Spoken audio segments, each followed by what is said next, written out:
नमस्कार. प्रादेशिक हवामान केंद्र नागपूरमध्ये आपलं स्वागत आहे. विदर्भासाठी दैनिक हवामान माहिती.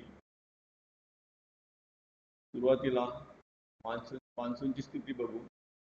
मान्सूनची स्थिती अशी आहे.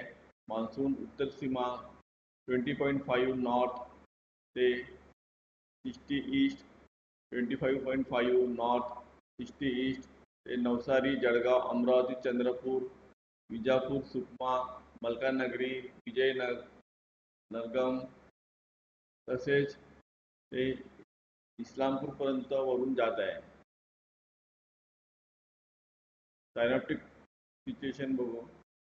सायनॉप्टिक सिच्युएशन अशी आहे की विदर्भामध्ये येणारे वारे हे पश्चिमेकडून येत आहेत. तसेच दुसऱ्या चार्टमध्ये सुद्धा विदर्भामध्ये येणारे वारे हे पश्चिम उत्तर दिशेने येत आहे आणि एक हलका ट्रफ बे ऑफ बंगालमध्ये दिसत आहे. पुढील 3 दिवस हवामानाचा अंदाज. पहिल्या दिवशी 15 जूनला विदर्भामध्ये बुलढाणा, गडचिरोली, गोंदिया आणि चंद्रपूर जिल्ह्यात बहुधा सर्वत्र ठिकाणी पावसाची शक्यता आहे.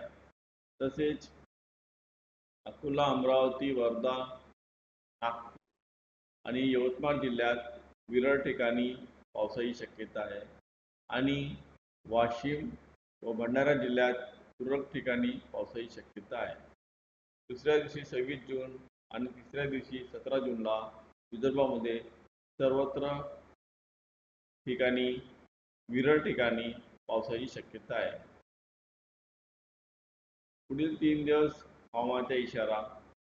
पहिल्या दिवशी 15 जूनला ते 17 जून, तिसऱ्या दिवशी 17 जूनपर्यंत विदर्भामध्ये सर्व जिल्ह्यांमध्ये विजांच्या कडकडाट आणि सोसाट्याचा वारा 30 ते 40 किलोमीटर प्रति तास वाहण्याची शक्यता आहे.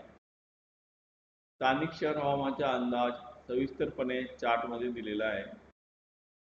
कमाल तापमान. पुढील 24 तासात कमाल तापमानात कोणताही मोठा बदल होणार नाही. त्यानंतर संपूर्ण क्षेत्रामध्ये 2 ते 3 डिग्री सेल्सिअसनी घट होईल.